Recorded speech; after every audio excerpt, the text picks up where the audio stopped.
Okay, so for those of you who don't know, I don't really give a but Tommy and Seth probably cannot talk about it. The reason why it switches back and forth and you get different if it's on Twitch, if it's on YouTube, all that. Basically, to my understanding, is there's sort of like a bidding war where it's not even a bidding war. It's more of like a probably CDL goes to these companies and asks, you know, how much are you willing to pay for exclusive rights?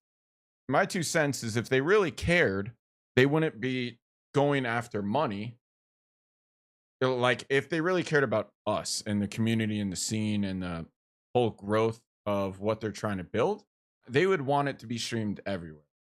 Right now, they're not really worried or they're not really concerned about growing the scene. They're right now they're past that stage, which whatever. Now they're just trying to bank off of it. They're just trying to make money. And of course, every single esport does lose money, so they're trying to make up for it. I don't know if the teams actually get revenue from whatever comes through. So say YouTube gives them I have no idea on the numbers, by the way. So just say there's 12 teams and YouTube says, all right, 12 million a year, right? I have no idea if the teams get part of that money or not.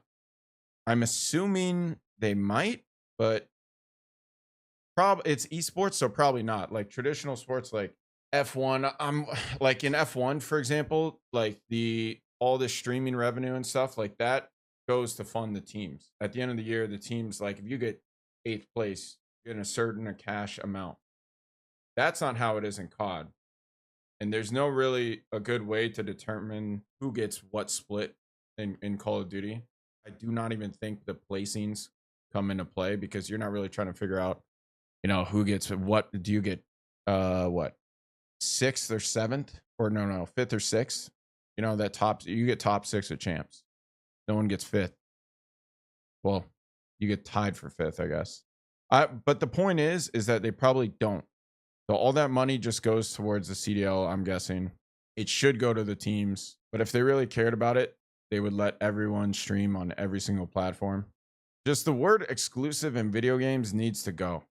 You see exclusivity everywhere. And I want something, well, I have 2,300 people here, right? You guys keep saying CDL format's trash, CDL's trash, bring back CWO. I don't think you guys understand. If there is no CDL, there is probably nothing. No one else is going to do this. Whenever I see that comment on like Reddit or Twitter, and people have been saying it for years, there is no pro COD. That's it. Done. No, dude, MLG doesn't even exist anymore. ESL, here's the thing. It's Activision we're dealing with at the end of the day. They're not going to, they would ask for this for a ridiculous amount of money. That's not really, it's not going to happen for someone else to run their tournaments. That's not going to happen anymore.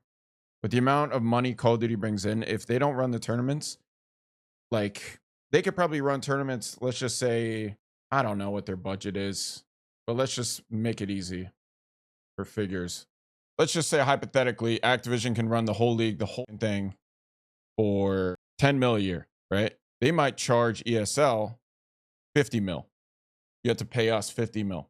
I'm thinking the ratio would be that large. So this whole CDL needs to die. Bring back CWL. Like, bro, good luck. There'll be no competitive like Call of Duty.